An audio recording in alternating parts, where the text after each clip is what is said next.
everyone, my name is Ms. Hummel, and together we'll be answering the question, what are contact forces? In this lesson, we will learn about contact forces, we will discuss air and water resistance and examine what balanced and unbalanced forces are. We will also investigate friction. Based on our investigation, we will make conclusions about the causes and the characteristics of friction. Our lesson will follow this structure. We will first begin by recapping what contact forces are. Then we will discuss air and water resistance. We will investigate friction, and based on that, we will make those assumptions about what the causes and characteristics of friction are at the end of our lesson. In this lesson, you will need an exercise book or paper, a pencil or pen, a colored pencil or pen, and a ruler. If you haven't got those things, pause the video now and go get them. Here are our star words, which are the most important words of our lesson. I'm going to say them and ask you to repeat them after me. When I point at myself, it will be my turn, and when I point at you, it will be your turn. Forces. Contact. Air resistance. Water resistance. Upthrust. Friction. Balanced. Unbalanced. And that's it. So air resistance, water resistance, upthrust, and friction are all examples of contact forces. We will discuss what we mean by balanced and unbalanced later on in this lesson. There are lots of types of forces that can act on an object. Sometimes these forces only take place if two objects are touching. We call these contact forces. Examples of contact forces include friction, air resistance and water resistance, and upthrust. Contact forces only act when two surfaces are touching each other. For example, with friction, it only acts when two surfaces are touching each other. So friction acts when you rub your hands together, but it won't act if your hands are not rubbing together. Air resistance will always act if an object like a car is moving in air, but it would not act if you were in space, as there's no air in space, and so the car would not be touching air. Water resistance will always act against something that tries to move through water, and upthrust will only act if an object is pushing down on water like a boat. If the object is not touching the water, then upthrust will not act. In this part of the lesson, we'll discuss air and water resistance. First, we're going to watch a video on air and water resistance. What pointy shape? So long and thin pointy objects travel through the air more easily than short and wide shapes. You're right. Long, thin, pointed objects really do move more easily through air than short and wide ones.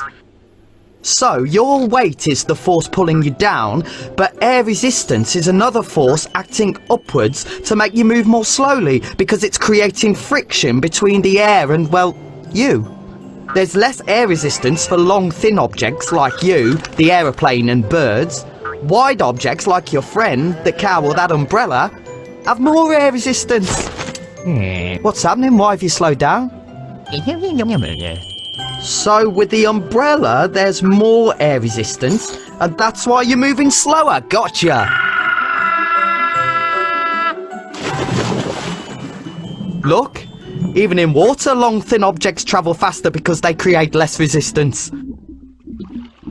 Wow, that shark really is the perfect shape to travel easily through water.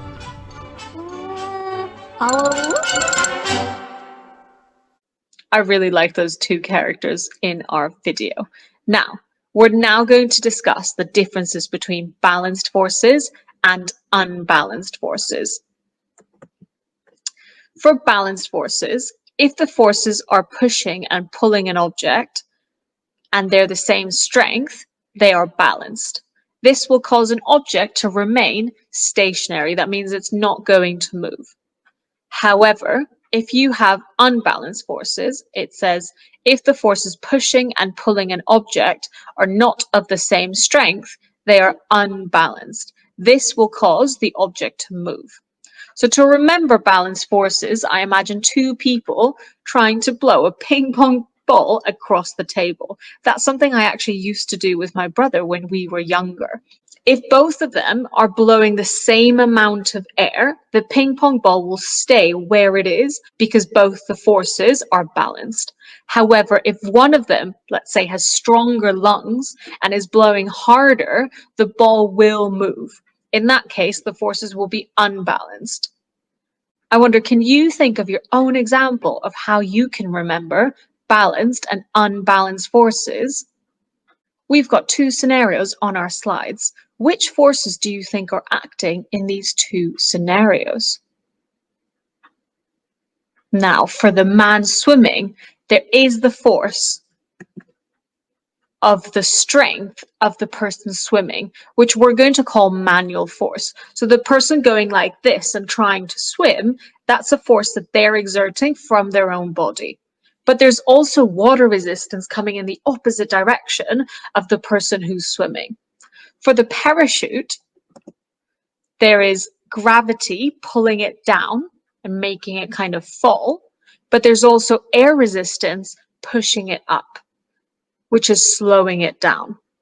Now, out of these two scenarios, which one is balanced and which one is unbalanced? Point at the one that you think is balanced. Now, what will happen to the person swimming? Well, right now I can see the manual force, and it looks to be about the same length when I'm showing my force with my arrow as the water resistance. So it's almost like if someone was trying to swim upstream in a river, they would keep kind of trying to swim, but the current would be quite strong, and so they'd be having some water resistance, which would push them in the opposite direction.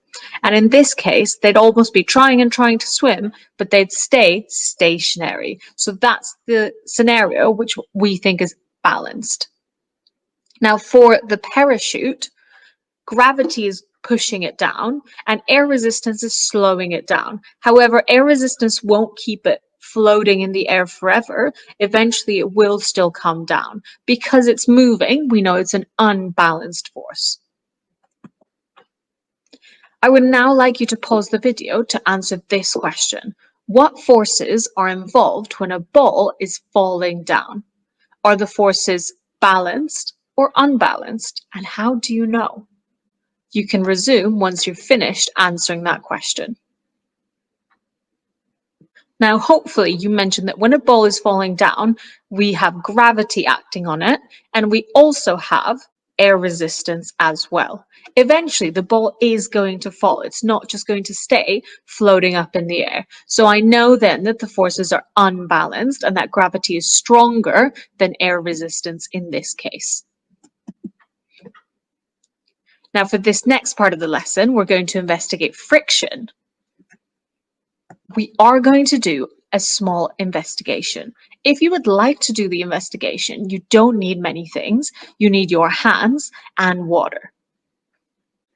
If you would like to get a little bit of water to do this part of the investigation, you can pause the video and go and get that now.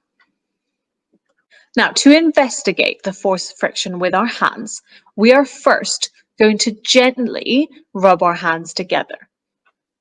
Now, how can you tell that there is friction present when you are gently rubbing your hands together? As we're going through this investigation, it would be a good idea to write down your answers. Otherwise, you're going to have to write them all down at the end. I can tell there is some friction because as I'm rubbing my hands, they can't go as smoothly as if my hands were not rubbing. Next, you should push your hands together, but more firmly this time. So with a bit more force, we're rubbing our hands like that. Now, was that easier or was it harder? And what happened to the amount of friction? Next, I would like you to think when you were rubbing your hands harder, what did you notice about the temperature of your hands? Was it the same the whole time? Did it change? Now, if you're not sure, try again with your hands like I'm doing now.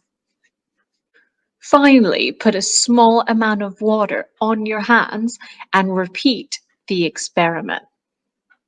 What do you notice? Now, when I put some water, oh, that's too much. When I put some water into my hands and I'm rubbing my hands, I'm certainly noticing a change. Let's see if you notice a change as well. Well, now that my table's wet, you can pause the video to complete your questions and write down your answers. I hope you enjoyed this lesson and I hope you did not make a mess with the water on your table like I did. Bye.